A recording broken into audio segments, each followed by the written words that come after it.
Good afternoon. Welcome to the colloquium. It's a great pleasure to have the first sort of in-person talk for a long time. And we have Arvind Ayyer from the Indian Institute of Science, and he's going to talk about a multi-species, totally asymmetric zero-range process and Macdonald polynomials. Okay, can you hear me? Is it okay? Okay, thanks a lot to Amri for organizing this and for inviting me. I confess I'm not quite sure what to do now that I have to give a talk in front of a stage, back to stage fright and all that. So I want to, yeah, so it's great to be back in sweaty, humid Chennai, brings back fond memories. Okay, so I want to tell you about some work that I've been doing jointly with Olya Mandelshtam, who's at Waterloo, and James Martin, who's at Oxford, on some connections between Macdonald polynomials, which are perhaps one of the most important families of symmetric polynomials have emerged in the last century, and a particle process, which is also quite important for the physicists, mention why. And we found this very interesting connection between the two, and I'd like to mention. So, so I apologize to those who were there in Venkatesh's conference. Some parts of these are overlaps, but the latter half is new. Okay, so let me just, okay, so let me just go through basics of symmetric functions. I'll go pretty fast because I assume most of you are familiar with this. But of course, if there are any questions at any time, please feel free to interrupt me. So suppose we have a family of commuting indeterminates, x1, x2, etc. Then you consider the algebra of symmetric functions with, let's say, rational coefficients. Then there are several. Then this is a vector space, and it's graded by degree, for example. And there are several natural bases of these vector spaces, and these are the classical ones: the monomial symmetric functions, the elementary symmetric functions, the complete or the homogeneous symmetric functions, and the power sum symmetric. So these are older, maybe 19th century or so. But the sure functions is like the one ring to unite them all, and so it's sort of, in some sense, the most natural basis, and it has several connections to other areas of mathematics. Now, if we generalize to allow coefficients to be rational functions of q and t, where q and t are two extra parameters, then Ian Macdonald came up with this amazing two-parameter family of symmetric polynomials, and these are now called the Macdonald polynomials. And these are simultaneous generalizations of several classes of symmetric polynomials, which include the sure polynomials, which I mentioned below, but other polynomials as well. It's known such as the Hall-Littlewood polynomials and Jack polynomials. If you don't know about these, you can forget about it. Just to give you some context. And to define the Macdonald polynomials, I have to give you, there are two ingredients, and to do that, to find them, I need this symmetric product, this inner product.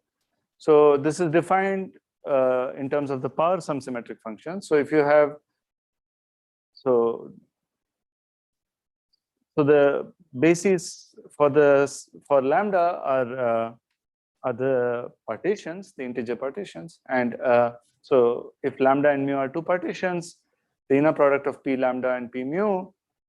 So the inner product is defined by stating that these two are orthogonal. The p lambdas are orthogonal, and their norm is sort of this quantity where z lambda is a standard expression for in terms of lambda. I'm not going to define it because I don't really need it. But let me just say that they are uniquely determined by these two properties, which says, first of which says that p lambda has a monomial expansion in terms of the monomial symmetric functions, where the sum only involves partitions which are smaller than or equal to lambda in dominance order, and the diagonal term is 1. And they are orthogonal with respect to the inner product that I defined. So it's highly non-trivial that these two properties are sufficient to determine the Macdonald polynomials completely. And these are called the triangularity and normalization. Okay, so there is there's another family of polynomials which are related to Macdonald polynomials and in some sense equivalent. And these are called the modified Macdonald polynomials. They were defined by Garcia and Heyman in '93, and they're usually denoted as H tilde of lambda. And they're you can obtain them using plethysm, but and not on P lambda, but something related to it. Okay, but let's not go into that. There's again an axiomatic definition, and I don't want to get into it, but these three axioms sort of again uniquely define the modified Macdonald. Sorry? Yeah. Yeah, it's the same one. But these relations are a bit more complicated, and this bracket means plethysm, and so I don't want to get into it. It's a bit of a pain. But so to speak, they live in the same space as the Yes. They say, and in some sense they are simpler. So if you expand the P lambdas in terms of monomial symmetric functions, coefficients are rational functions in Q and T. But the modified Macdonald polynomials are, when you expand them, you really get polynomials. And the expressions are also more compact. So in some sense, they're more simpler. Okay, so let me tell you just some history about combinatorial formulas for the modified Macdonald polynomials.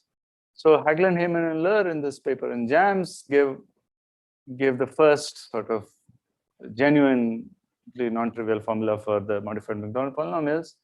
And this formula is a sum over tableaux, certain tableau, and there are two statistics: the MAJ, major index, and the inversion number. I'll describe this in more detail. This is relevant to what we are going to do. Corteel, Mandelshtam, and Williams, they gave a formula for the usual Macdonald polynomials using some things called multi-line queues, and these have connections to another particle process called the multispecies asymmetric simple exclusion process. I'm not going to define it, just to say that there is a connection with statistical. And building on this work, the first three authors, and Sarah Mason and Lauren Will and Tim Hagelin, they gave a formula for the H tildes, again as a sum over tableau. So they build on this work, but and use the same statistics, but with many fewer terms. And in a completely unrelated direction, Garbali and Wheeler, they used the theory of integrability to give a combinatorial formula for H tilde lambda. This is another kind of statistical mechanics model, colored parts. Okay, so the motivations for our work are two. So in the article that I mentioned before, these people's, so I'll just call them CHMMW. So they gave a conjectured formula in terms of using MAJ, the statistic that I mentioned before, and a new statistic that we'll call Quinn. And our in the first paper, we settled this conjecture in the affirmative. Our second motivation was the connection with the multi-species ASEP that I mentioned. And this was used to compute P lambda. And the question was, is there a particle system which can be used to compute H tilde? So that's the other motivation. I want to spend more time on the second today. And we show that this works when Q equals to 1. So we have not yet solved this in full generality. Okay, so let me start with some notation. So let lambda be a partition, and as usual, these will be in weakly decreasing order. So unfortunately, historically people have used yet another pictorial notation for partitions, and I'm sorry, but we have kind of forced to use that. So the diagram of type lambda, it consists of k bottom justified columns, where the ith column has lambda boxes. So if you rotate the whole thing clockwise by 90 degrees, you get the usual Young diagram in English notation. So this is the diagram of 3, 3, 2, 2, 2, 1, 1. Unfortunately, okay, there are already too many things, but okay, this is fine. So we will consider filling. So a tableau is just a filling of these with positive integers. And unlike semi-standard or standard tableau, we have no restriction. You can fill anything with anything, and there's no decreasing or increasing in any direction. And tab lambda n is the set of all tableaux of type lambda with entries in 1 through n. Okay, and so there's a typo here. I mean, here there should not be an n. So in general, a filling you allow any positive integer. And the monomial weight of a tableau is denoted x to the sigma. It's just x1 to the number of ones, x2 to the number of twos, and so on. So in this example, it's x1 to the 5, x2 to the 3, x3 to the 6. So let me describe the two statistics. So the major index is going to be important. So a descent in a tableau is a pair of entries in cells u and v, where u is directly above v, such that the value at u is strictly greater than the value. Okay, and then we say u, the cell, belongs to the set of descents. Okay, now the leg of a cell, unfortunately, counterintuitively, is the thing above it. So the leg is the number of cells above you in the same column. Yeah. So the leg, it should have been the arm, whatever. So again, this is not my notation. I apologize. So this Hagelin-Heyman-Lur in their JAMS paper, you know, so sort of set the notation. They came up with their own notation for many things, and now it's kind of maybe, but we did. So that also failed. Okay, so I'll do an example in a second. But the leg is basically the number of cells above you. So it's not a leg, maybe it's a raised hand or something. So the major index, this is again notation borrowed from the theory of permutations. The major index is the sum over the 1 plus the leg length. So you include the cell, then you get 1 plus leg of u, and you sum over all u intercepts. So for this example, you look at all cells which are strictly, where the entry in the cell is strictly larger than the cell below it, and then you count how many cells are there above them, including themselves. So this has 1 plus leg. This has leg length 0, so this contributes 1. This contributes 2, 1, 1. So you get total. How come you have a 1, 3, 2? Where? 2, 3, 1. 3 is larger than 1, no? So they don't have to be increasing. No condition whatsoever. So, I mean, as I said, there's no restriction on anything. Yeah. Okay, so you get 5 from here. I hope this computation is clear. Okay, so now the other statistic, the inv statistic, is a little more complicated, and this requires 3 cells. In this case, u and v, again, as before, u is directly above v in the same column. And w now has to be in the same row as u. Okay, so they form like a gamma shape. Okay, so forget about degenerate triples. I mean, so the basic idea is these form an inversion if assume that these 3 cells are distinct, then either when you read clockwise or counterclockwise, you will find them in increasing order. Only one of them is possible, right? So they form an inversion if the entries increase as we go counterclockwise. And forget about degenerate cases, but basically this forms an inversion because 1, 2, 3. You know, you go counterclockwise, you find there is a place at which you can start, and you have the 3 in increasing. It's not possible. So if I go clockwise, at no point will the entries be all increasing. So these are increasing. There are some cases equality is broken in some complicated way. I can describe that later. So this is not an inversion because the entries increase as you go clockwise. Okay. And in this same running example, whenever you have, okay, so this pair U and V contributes 3 inversions because whenever these two are equal and this is not equal to these two, then you get an inversion. This does not contribute. So you get an inversion from these three. Has to be in the right. Yeah. So W has to be to the right. Yeah. That's why it looks like a gamma. Otherwise, it will not look like a gamma. Okay. Right. So that's the idea. So it's quite complicated. Everybody agrees. So the theorem, this remarkable theorem of Hagelin-Heyman-Löhr, is that the modified Macdonald polynomial can be written as a sum over all tableaux, q to the maj, t to the n, x to the sigma.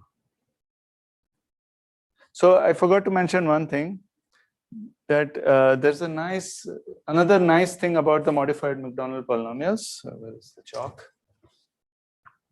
Is that h tilde lambda x qt is equal to h tilde of lambda prime x tq. So, and this again, so it's a non-trivial fact that if you conjugate the partition, it's like flipping q and t. But that is again not visible from this because one is one has to do with descents and one has to do with this complicated triples. I mean, so there's a lot of nice magic going on here. Yeah. I'm not sure. Like so a Macdonald polynomial, we don't have anything like this. Right. So right. the whole point is that okay, we can't do it for Macdonald, but this is nicer. Related and it's much nicer. Yeah, you can see this is a polynomial expansion. Is that the reason this is so important, or is there something else? Well, I think there are other connections to geometry. At least Mark Heyman is motivated by those things. So, but I'm not familiar with that side of the thing. Yeah. Not yes, I now forget. Yeah, so in certain special cases, I think they will come up with that. But excuse me.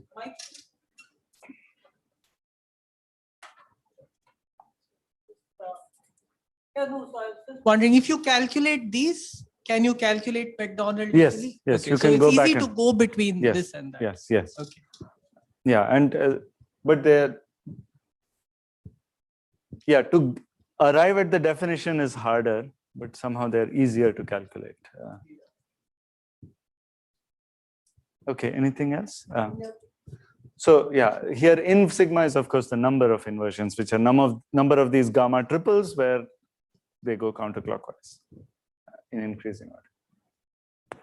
Okay, so our new statistic is so closely related to the gamma triples, it's a bit ridiculous. So these are, so now you look at 3 cells in, again 3 cells, but we say that they form an L triple if again U and V are in one below the other, one above the other, and W now is in the same column as V, same row as V.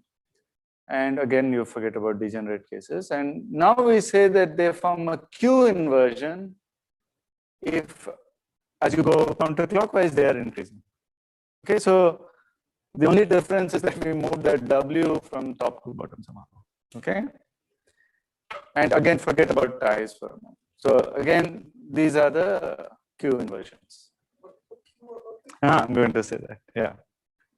Just hold on for this slide. You anticipated my question. So again, this is a non-example of a Q inversion. And okay, forget about degenerate cases. So again, in this case now,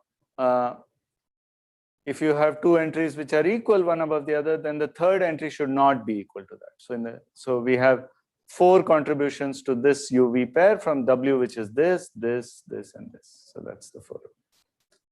And quinv be the number of Q inversions, and why quinv, which is Amri's question. So this has to do, so if you remember, I told you about the ASEP and this multi-line queues. So that queue, so there's a connection between those queues, as in QUEUES, and so we call them quinn. I mean, it's not, yeah, Olya had the idea of calling it. Not the other It's not the other queue, no. And it's a bit counterintuitive because the Q power is the match and T power is the quinn. Otherwise, it'd be a Q dash. The Q analog. Yeah. So this is our theorem that the modified Macdonald polynomial can also be written as Q to the match T to the quinn. Okay, and you would think, oh, I mean, come on, this has to be bijective. I mean, one is just these gamma triples and one are these L triples, and you should be able to fudge it around and come from one to the other. But we have tried quite hard, and it's certainly non-trivial. It's not easy. Does it take you closer to the? Does it take you closer to the symmetry of T and Q? No. No. Does it help with anything? It helps for our particle system. So somehow, because of this queuing connection and the particle system connection, we think these L triples are more natural than the gamma triples, and but So what you're saying is that if you look at tableaux with fixed match, then you would think that it's a bijection, but then you go, wow. Yeah. So let me repeat Mohan's comment is that, so if you fix, both have Q to the match, right? So I can fix all the content for every fixed content and every fixed number of descents. I mean, a fixed major index. The contribution of T to the quinn is the same. So, but and there doesn't seem to be any obvious way of going from one to the. I'm getting a bijection which flips the gamma triples. I mean, we have even more refined conjectures than that, but it's crazy. Yeah, it's just we don't see any simple bijective proof when we tried quite a bit. So here is one example. So I look at lambda equals 2, 1, 1. So remember in the Sunny notation, 2, 1, 1 looks like that. And I just look at two variables. So I have x1, x2. So I'm only allowing fillings with 1 and 2. So in black, I put the contribution. I mean, I put the R contribution, and in red the Hagelin-Heimler. And of course, when all are the same, their contribution is the same. But when you have terms like x1 cube, which have content x1 cube, x2, then they're more, and then they don't match. You see, so I get q naught t squared here, but I get q naught t squared here for HHL, like that. So they don't really match at all. And in such simple cases, maybe you can come up with a bijection, but in general, it seems very, very difficult. And the total formula looks like this. Okay, so it's quite tantalizing. Okay, so sorry. So yeah, so this was kind of the first part of the talk. So now I want to describe the connection with the particle process. Okay, so let me just say something about zero range processes. So they were first defined by Frank Spitzer in this remarkable paper in 1970. In this single paper in Advances of Math, he defined like a bunch of stochastic processes, which like the contact process, the exclusion process, the long range exclusion process, the zero range process. All of them are defined in this paper, and they have led to like a remarkable amount of work. Many of these are on infinite graphs, and they come with their own complications because in continuous time, infinite continuous time, processes are non-trivial to define. So they're supposed to model some sort of flow? Or? Yeah, I mean, so contact process models epidemics, for example. There's a voter model which models how voting patterns are supposed to evolve over time, things like that. Yeah, so the exclusion process models like hopping of. That's like some fluid, right? Yeah, right. Or not necessarily, or heat flow or something. Yeah, so Yeah, so at that time, I think he just wanted to do it systematically, and but then they sort of took on a life of their own and so on. And these are continuous time processes, and in principle, we can define them in any graphs, and you need some extra data about sources and sinks or something sometimes. We will consider this on the ring. So the ring is the graph is the cycle. So n vertices arranged in the form of a cycle. And in the simplest formulation, they will have k indistinguishable particles. So we will just think of them as each particle will be a 1. So a configuration will just be any allocation of particles to the sides. So each particle will contribute a 1. So for example, if n equals 4 and k equals 3, you can have configurations like this, 1, 0, 1, 0, like that, which means there's a particle at site 1, 1, 0, 1, 1. There's a particle at one particle each at sites 1, 3, and 4, or you can have something like 1, 2, 0, 0, which means there's one particle at site 1, 2 particles at site 2, like that. So that's how we will think of. Yeah, this is just a configuration tau. It's just, I'm just labeling the number of particles in the n sites. They're indistinguishable, so it doesn't. And we will think of particles. So for us, particles will move counterclockwise. We are looking at a totally asymmetric version where particles only move in one direction. There are, of course, any number of generalizations. And each particle will only move one side to the left. I mean, you could have, longer range motions. So here, why is there interest in this? And that's what I want to explain. So suppose f is any function from the non-negative integers to the reals such that f of 0 is 0. And then the transition is that any particle can jump from side j to j minus 1, of course, mod n, with rate f of the number of particles at side j.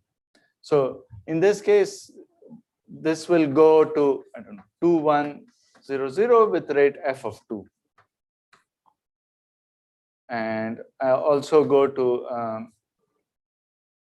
0, 2, 0, 1 with rate f of 1, like that, because there's only one particle in the set and it's moving counterclockwise. Yeah, exactly. Yeah.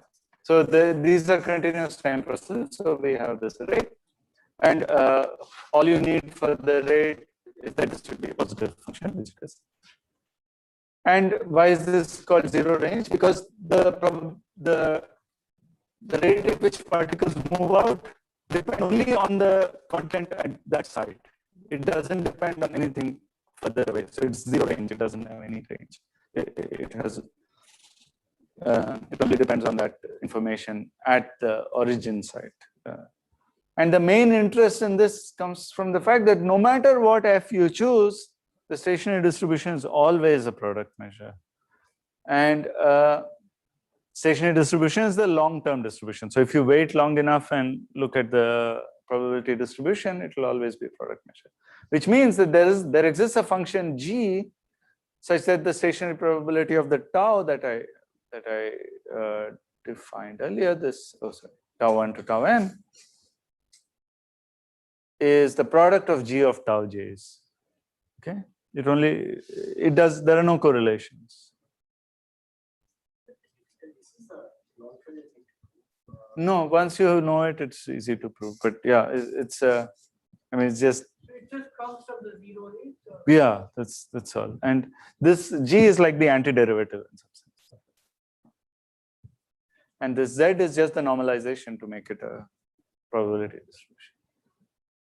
Okay, so what I mentioned so far is a single species process. There's only one kind of particle, but there are you can have multi-species variants where there are different kinds of particles. So multi-species means you have like a first-class particle, a second-class particle. So different classes of particles with different speeds, in a sense, or something. And these Japanese groups have studied several variants. They come from the theory of integrability, and they add more and more complexity. The rates are different.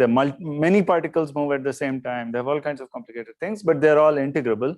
So they are able to use, Yang-Baxter equation and all this machinery, and they're able to do some computations.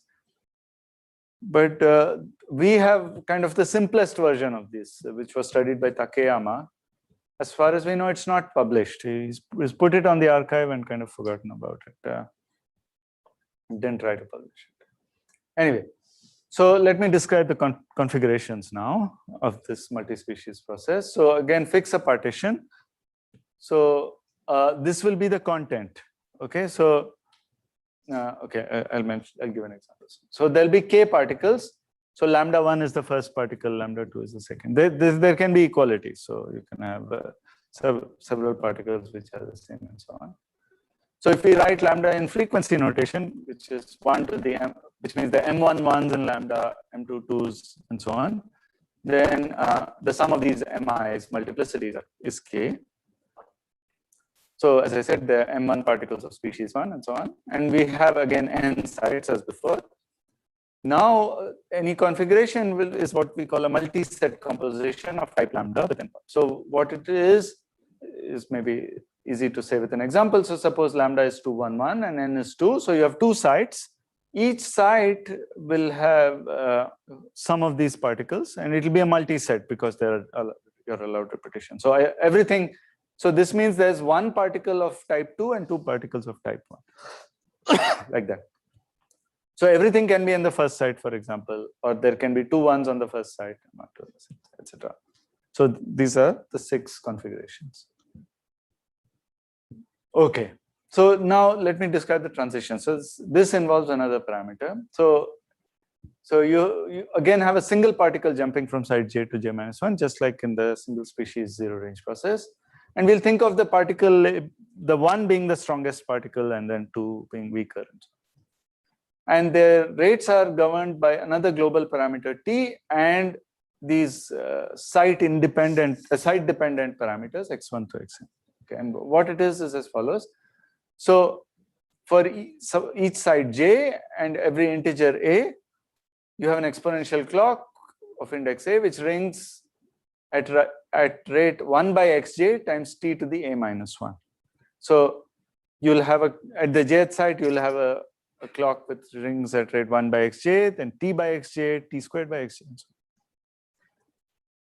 When the jth, when this clock rings, if j has less than a particles, nothing happens. Otherwise, the ath highest particles jumps to site a, j minus 1. Okay, highest meaning in natural order, integer order. So let's look at the following example. I think instead of giving the formal definition, because there's a slight issue with equality of particles. So I think this example should illustrate this. So look at this configuration. So lambda is 2, 1, 1, n is 3 now, just to break some ambiguity with the cyclic order. So so all of the particles are on site 3. So with rate 1 by x3, the 2 jumps. With rate t by x3, the first one jumps, and with t squared by x3, the second one jumps. But those two ones are of course indistinguishable. I don't know which jumps, so they add. So with t plus t squared by x3, one of the ones jumps to the left.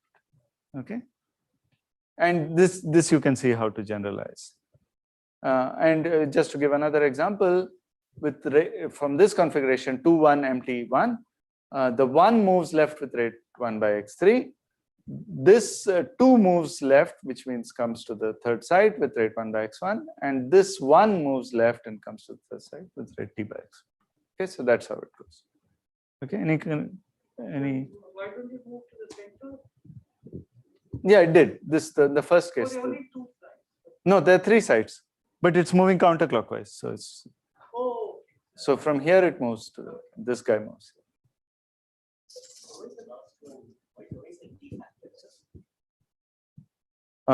Yeah, because for the same reason there's a t factor here. So there's a 2 and a 1 here, right?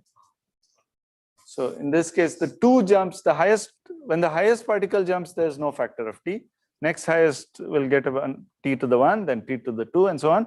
And whenever there are equalities, you will just add all of them. So it will always be a contiguous power. So the height is always like among all particles, not just the particle of that type. Right, right. Total number of particles. Yeah. So that's why it's a t plus t squared here, because this has 3 particles.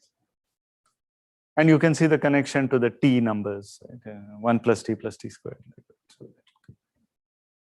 So the stationary distribution has this complicated, not terribly complicated expression.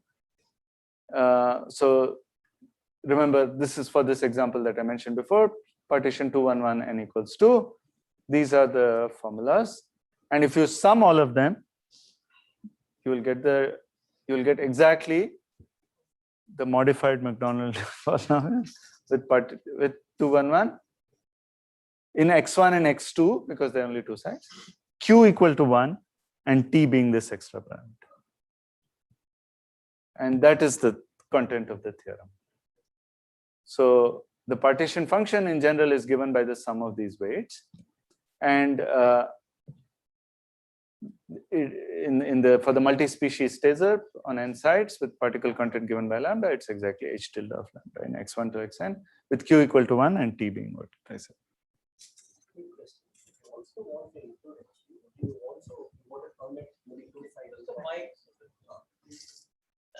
So do you anticipate that if you somehow want to put the q parameter in, there'll be a 2-side, it jumps to a new position? Oh. No. So yeah, that's a good question. So I had mentioned this work of Corteel, Mandelshtam and Williams.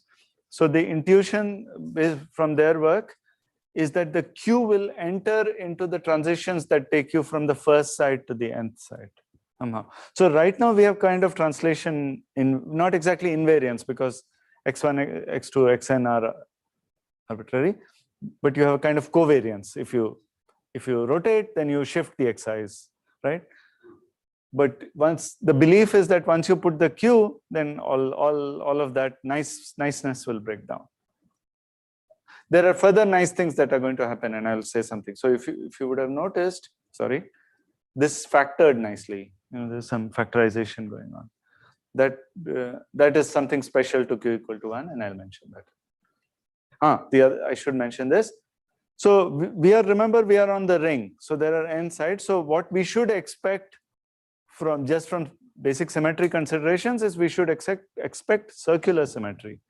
I mean, if you shift xi by xi plus 1 mod n, the partition function should be invariant. But this is a full symmetric function involving all symmetries. So there is something nice going on, which is more than you can expect from Noether's theorem. Okay, so let me just recall the q notation. So the q numbers, typically one uses the parameter q of are 1 minus q to the n by 1 minus q, which is just this. And the q factorial is the product of these. The q binomial coefficient and the multinomial coefficient are defined appropriately. So these are polynomials in q. Well, all of these are polynomials in q. So let me tell you, as I mentioned earlier, let me tell you about the properties of h tilde lambda. So if lambda is lambda 1 through lambda k, h tilde lambda factors already into components which depend on the conjugate partition. So let me go through this example first. So if I look at 2, 1, 1, my running example, so you write, so the conjugate partition of 2, 1, 1 prime is 3, 1. And so you will get h tilde with 1 raised to power 3, which is this 3, and h tilde with 1 raised to 1. Okay, that's the general way this factorization goes. So all you need to know is h tilde with any number of 1s. Then you can write down the h tilde for anything. And moreover, so h tilde of 1 to the, if you raise it, if you have m 1s, then it can be written as a sum over all partitions of m of mu times this multinomial coefficient, T multinomial coefficient now. Okay. Okay, just let's do a sanity check. So from the point of view of the M TAZRP, having particles labeled 1, 2, 3 is pretty much the same as having any 3 distinct labels, right? In something like 217 and 23. Okay. But these partitions are very different, right? I mean, this H tilde lambda for this lambda is going to be massive. You'll have a factor with 23 ones and 17 ones. And therefore, for the above result to be true, we need this modified Macdonald polynomial indexed by this to divide this. Otherwise this thing won't make sense. And because of this factorization, this turns out to be true. Okay, so this sanity check works out. And so let me. So the idea of the proof. How much time do I have actually? So depending on that, I'll go through. But the idea is to construct a process on tableau which will project to the TAZRP, and that's what I want to describe now. About 20 minutes. And we started a bit later. Okay. So so I really want to describe that process. So we have a Markov chain on these tableaux that I mentioned when I was talking about the combinatorial formulas. And it's complicated, the process is complicated in general, but when the partitions have distinct parts, it's relatively easy to describe. So that's what I want to go through. Okay, so suppose lambda is a strict partition, which means it has distinct parts. And U is a cell in the diagram. So remember, our diagram had this funny convention. So 2, 1, 1. Was like that. So suppose U is a cell, then south of U is the cell directly below it if it exists. It's a natural notation. Unlike many of the other things, this notation is natural, maybe because it's our notation. Okay. So I'm going to define a map from tableau, from the set of these tableaux onto itself as follows. If the cell in the south of U is the same as in the cell below U contains the same element as the cell U itself, then RU of sigma is sigma. Okay, so it doesn't change. If not, you look at the cell U in sigma and keep going up and see how far you can go when the entries, as the entries keep increasing contiguously one after another, mod n. Okay, and you construct the maximum such sequence of cells. Okay, and what you do is you just increment all of them by 1, mod n again. Okay, so increment the content of each cell in this chain and leave everything unchanged, and you call this resulting tableau RU of sigma. So let me give an example. So let's consider this tableau for the shape 3, 2, 1. So if I look at the cell 2, 2, that's this one, its content is the same as the content to the south of it. So when you apply RU, it does not change. R of that U equals 2, 2, it does not change. Same for 3, 1. So I should say 3, so the row index is read first. So it's 3, 1. That is this cell. Okay. So these two do not change. Let's look at the others. So let's look at 1, 1, which is probably the most non-trivial case. So look, so there's nothing south of it. So we can move on. So look above it. We are looking at n equals 3. So 3 plus 1 is 1. So that is part of this chain. Then 1 plus 1 is 2. This is not 2. So the maximum maximal block is this 3, 1. And what R will do will increment 3 by 1 and 1 to 2. So you'll get this. Everything else will remain matching. For 1, 2, this entry is not 3. So it's just the singleton cell. So the 2 will become 3. For this, there's nothing above to do. So the 3 will become 1. And for this one, this entry is not 2, so this is just again single. Okay, so that's the idea. Okay. So to define the transition, I need the notation of a lower arm. So for a cell, the lower arm is drawn in red. It's the set of all cells to its left in the same row and to its right in the row below, strict right.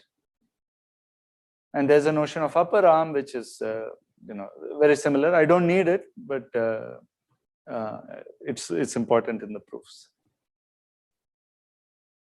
Okay, so now I can describe the process on tableau. So I'm going to define. So remember my tableau, I have this partition lambda like that. I'm allowing all possible fillings, and I'm going to pick a u. I start with any filling. I pick a u and I apply this. I apply this RU transformation with a rate. So I want to describe that. So suppose sigma is a tableau and u is a cell such that sigma of south of u is not equal to sigma. Then down of sigma u is the set of all cells in the lower arm of u which are equal, which have the same content as u. Then we attach an exponential clock with rate t to the down of sigma u divided by x of sigma u. Okay. And when this clock rings, we make a transition to R. So from every tableau sigma, we make multiple transitions, each depending on u, a cell, which is such that it does not have the same content as the cell below it immediately. So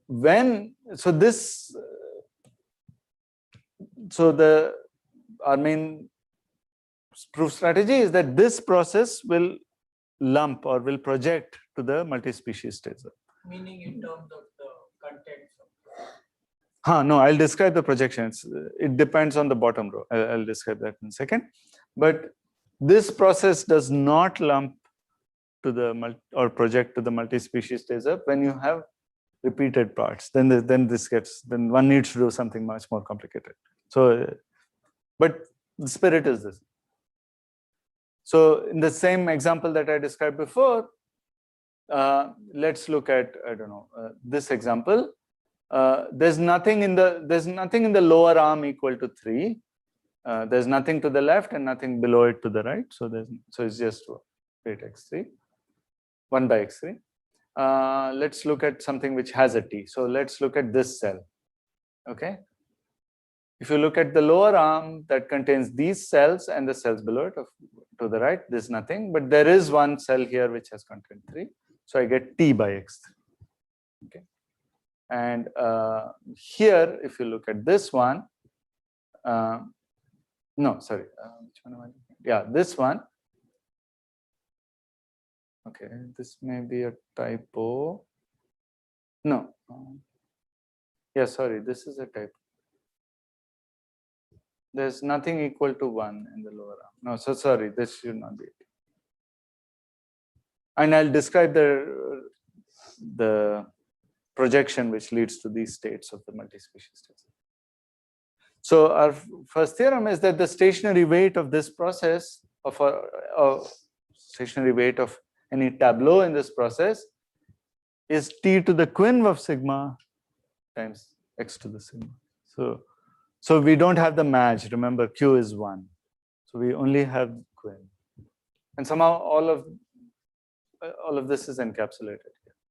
And therefore, because of our previous result, the partition function, which is just the sum of these things, is just the modified Macdonald polynomial at q.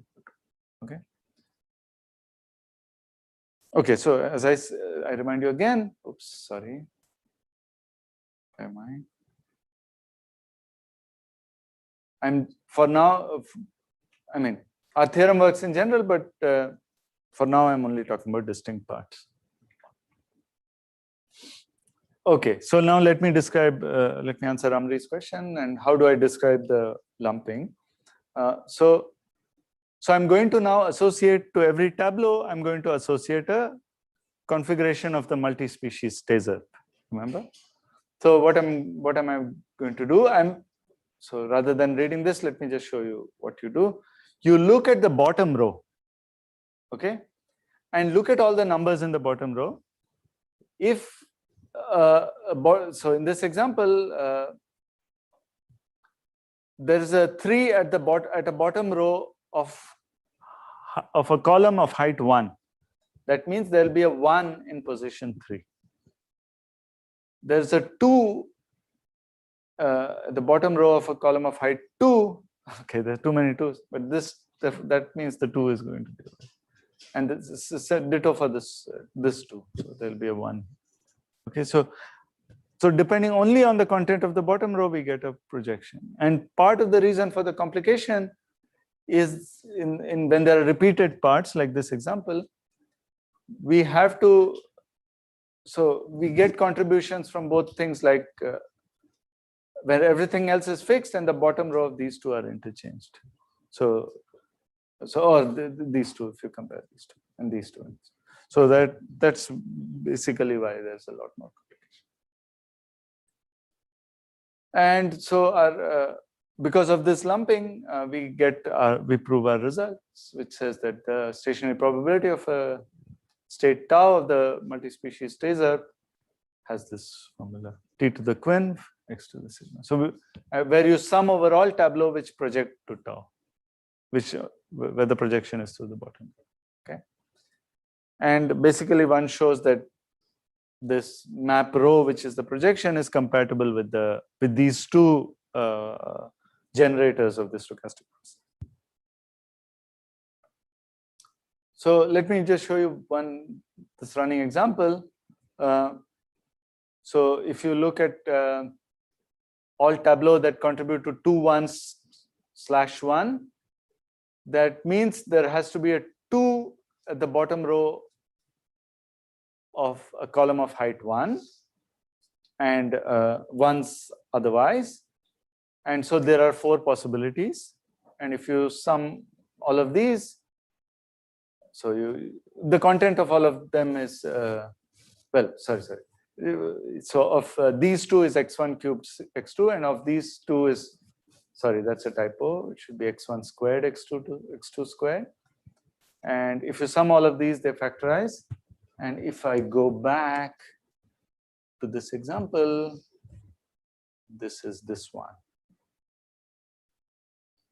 Okay. Okay, that's this thing that much. Okay, so let me tell you some more remarkable properties of this process.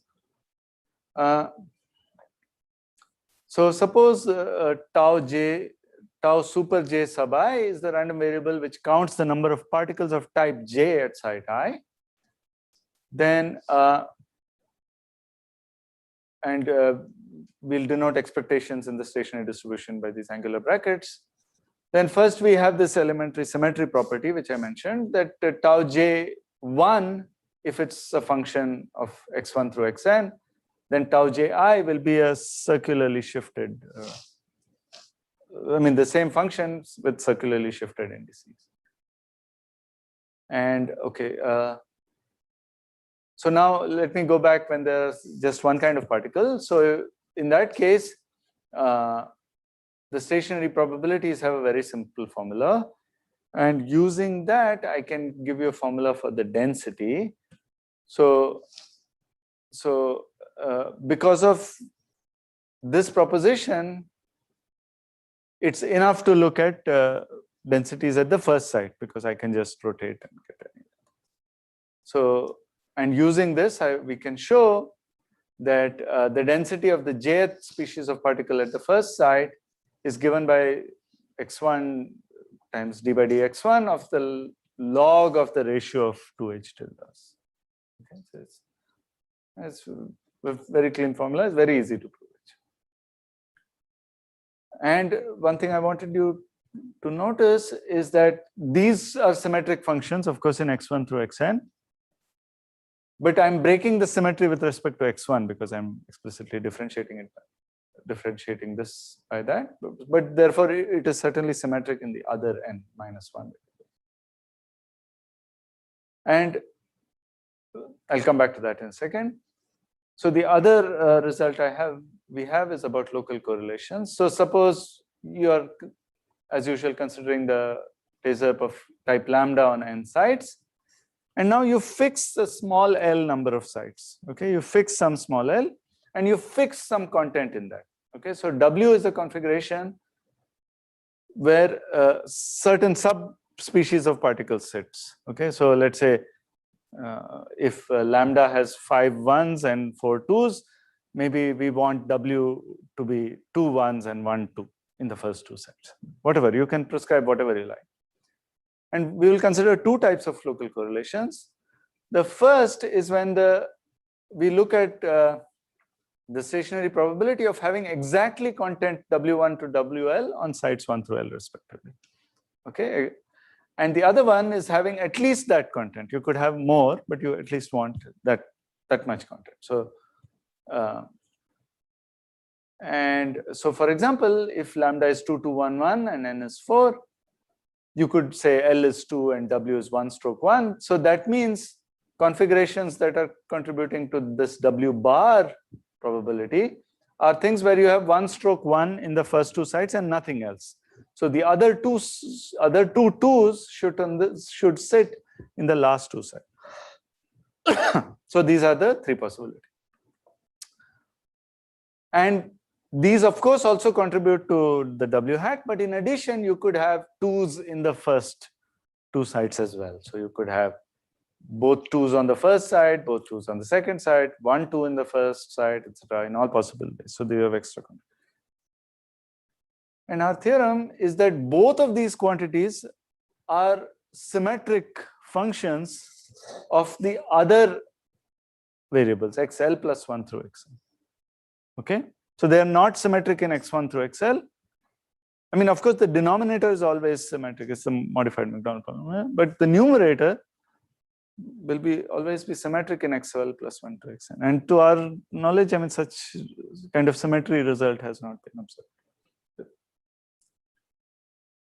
And 2 special cases are that when you set L equals 0, which means you don't impose anything, you get the full partition function symmetry. And when you set L equals 1 and W equal to just J, and you look at the hat correlation, then you get that it's symmetric in x2 to xn, as I showed you explicitly. And the idea of the proof is non-trivial. It uses an expansion in terms of this important family of symmetric polynomials known as LLT polynomials, Lascaux, Leclerc, Thibon. And yeah, so for this previous example, if I look at this W hat thing with n equal to 4, you have to sum over tableau with these bottom rows and anything in the top row, and it will turn out to be a symmetric function. It's a bit complicated to write down. I mean, the expansion is quite large, so I didn't write it down. So let me end with open questions. So as I said, the Inv and Quinn definitions are very similar, but there doesn't seem to be an bijective proof giving equality of those 2 formulas for the modified Macdonald polynomial. And as you asked, as Mohan asked, I mean, we would naturally want to generalize this to arbitrary Q, but this seems difficult. So these H tilde at Q equal to 1 has many nice properties. It has this factorization which we lose, and we expect to lose translation symmetry. I don't think there's any way you can put in the Q and still have translation symmetry. And that sort of makes it harder to guess and, play around with it. So, I mean, this I think is doable, but it's not going to be particularly easy. Okay, with that, I'll thank you for your attention.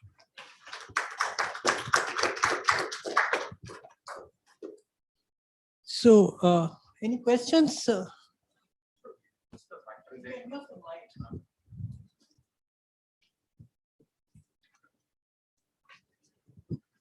Do you use that factorization of H tilde lambda at Q equal to 1 for your proof?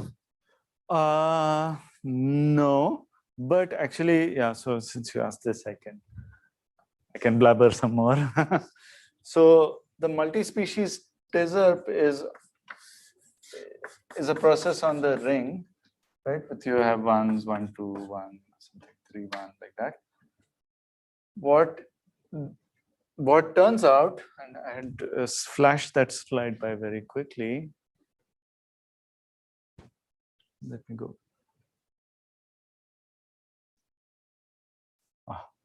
Sensitive. Yeah, so there is one can write down a multi-line process. So so if you have k species, which means k distinct kinds of particles, you can write a process of height k minus 1 and of course n as before, where each row is a single species particle. Is a configuration of the single species TAZRP. So you can have one, but the contents will increase as you go from top to bottom. So you can have things like that. Let me put it here, and so 3 here, 2 here, and then put 1 here, like that. Something like that. And this will project onto this. And what happens because of the factorization is this h tilde lambda, each of these is one of the factors. And what more things turn out to be true, as you run the process, suppose you just stare at the third column. Then that process, the marginal process, is also is a single species TAZRP that I first mentioned.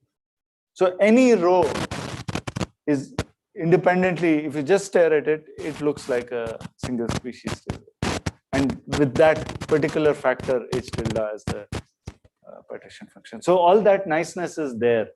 And somehow when you put q equal to 1, all of that is going to break.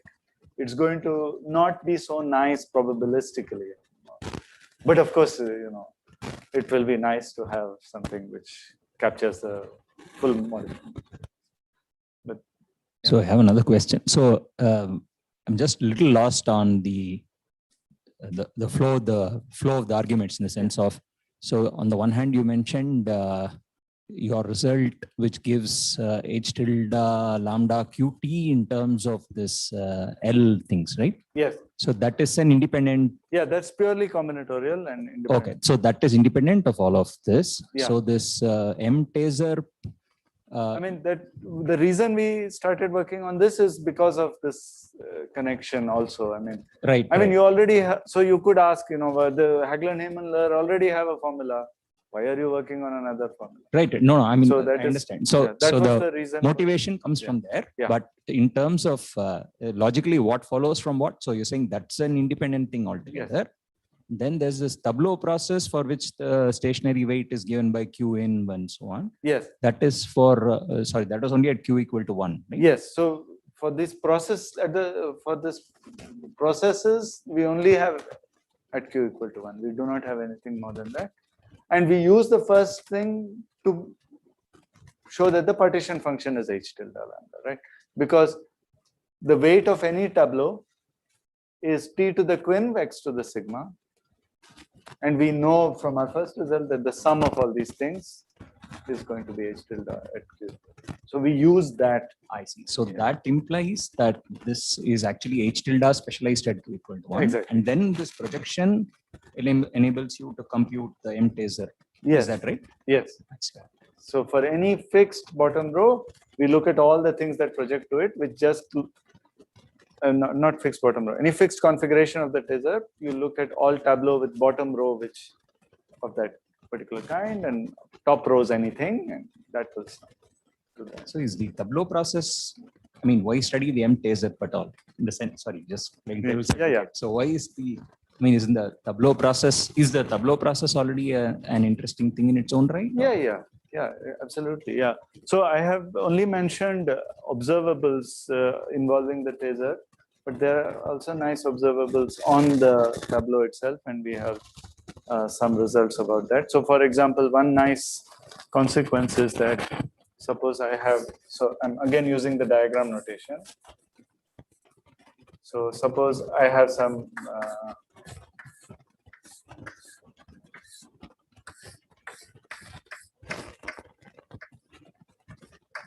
something like this, I don't know. Suppose I only describe the content here in these cells in a sub diagram. Then this is independent of anything below it. It just turns out to be the case. Oops. So there are observables like that. So I mean, there are nice properties of the full process on tableaux, which is also okay. So last question. So this, I mean, given that you're only doing this at q equal to 1, where h tilde, you wrote out an actual explicit expression for h tilde lambda, right? As a sum over partitions. Yeah. Yeah, and binomial coefficients and so on. This one. So this monomial, the monomial expansion. Yeah. So, I mean, somehow it seems like this is a much simpler instead of the Q. I mean, the Qn is sort of a new thing that you've sort of noticed, right? I mean, is there any way of just directly using this formula to realize that the stationary distribution is the, I mean, the stationary distribution is given by this formula essentially, right? The partition function. Products of these. The products of these, yes. Right? It's not just. Okay, but didn't you say, oh, I see. Because h tilde of lambda will be a product of h tilde of things with only ones. Okay. And this is going to be the, so I had mentioned it later, I flashed by it. So if you have a single species thing, then this will be the denominator. So let me go back there. So you see, stationary probability of any configuration tau will be that sum that you just saw times this multinomial coefficient. So the single species thing doesn't determine the multi-species in any easy way. No, because you see they're coupled. The rate at which something hops depends on how many things there were above it. Yeah. So okay. Yeah. So there's a complicated relationship, but somehow things still act, which is kind of why it's interesting. Okay. Oh, yeah. Thanks. Yeah.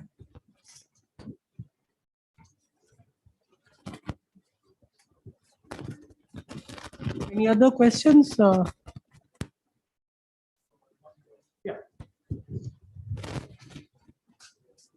So this h lambda tilde at q equal to 1, is it some plethysm of E with E plethysm something? I don't know if there's a specific way of h tilde lambda is, so do you know what j lambda is? The integral form of the Macdonald polynomials? I know p lambda at q equal to 1 is E lambda prime. No, this is that not. way it cannot. No. Okay. So the construction of h tilde is itself complicated. You have to do some plethysm on j lambda, the integral form. No, but that's just some multiple of, you just multiply by. Yes, to obtain j lambda from p lambda. Yeah, but then the action of plethysm is a bit complicated. Yes. Actually, I think you get h first, and then you need to do a further transformation. Yes, exactly. Yes. Right. Yeah. That's why the tilde is. Okay. But I don't know if there's any direct way. But the h tilde is so simple; one can just write it down without saying much more. I mean, one can just define. Where did it go? One can just define the h tilde as this way, right? You could say this is one natural way of natural quantity, and then you take product. One could just say that, but it's poorly motivated. But so one could just define it this way and not that. But as Vishwanath says, I mean, you lose the Q, you lose lots of things which make it more interesting. How did you come up with this, L thing? this gamma versus L. I mean, So this was the conjecture of the CHMMW. So they, when they were proving their compact formulas for Macdonald polynomials, they somehow noticed the connection between these gamma triples and L triples. And yes. first they thought it was kind of strange, maybe coincidence for small cases, and then they systematically did many large cases, and then it was still turned up. So then they left it as a conjecture. So I should say our proof for that follows Hagelin-Heyman-Lew's general strategy. There are a lot more technicalities one has to take care of, but the general proof strategy, again using LLT polynomials, there's a lot of machinery that's involved, which I should say Olya, my collaborator, is the master of. So followed her general approach.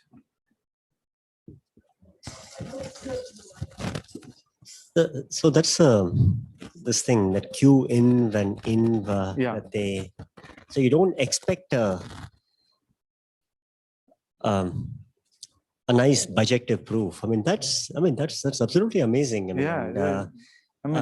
We thought there has to be one. I mean, so I think we came up with one when you have only 2s and 1s. So like this, when you have height 2. But even that was quite messy, and we didn't quite see the point of. You had for that case, when you have only 2s and 1s. Okay, what I don't know. It seems like such small progress. It's not even worth mentioning. But then sometimes it's nice, right?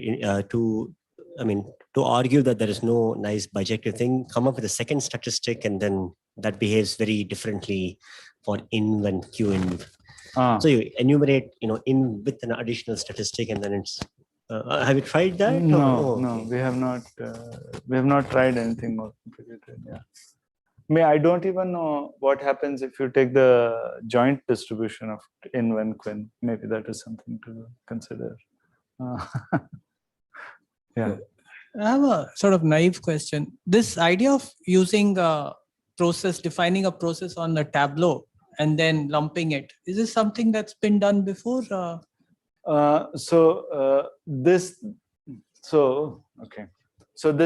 thing that I mentioned on the cylinder, that has been done before, and this tableau is just one higher generalization. So we have a process on this that lumps to that, and we have this tableau that lumps to that. Okay. So it's just one. People have done similar things, but maybe not exactly the same. It's the first time I'm seeing it. But that doesn't mean anything. Yeah, but this idea of proving a nice combinatorial formula for the stationary distribution of a process in terms of a process that's enriched, which lumps to it, is an old idea. But of course, depending on the problem, they'll be different, and the actual combinatorics of the thing, you will have different enrichments, of course. Yeah. But yeah. Okay. So I don't know. There are no questions. There's one question on the YouTube chat, but I don't really understand the question. Rajat Singh wants to know why a continuous random process is ambiguous. Ambiguous. Yeah, I don't understand. It's hard to calculate. Yeah. So right. So what can happen if you have a continuous time process on an infinite graph with infinitely many particles? Then you could have some things called explosions, where infinitely many particles move in as soon as the process starts, and then the process doesn't make any sense anymore.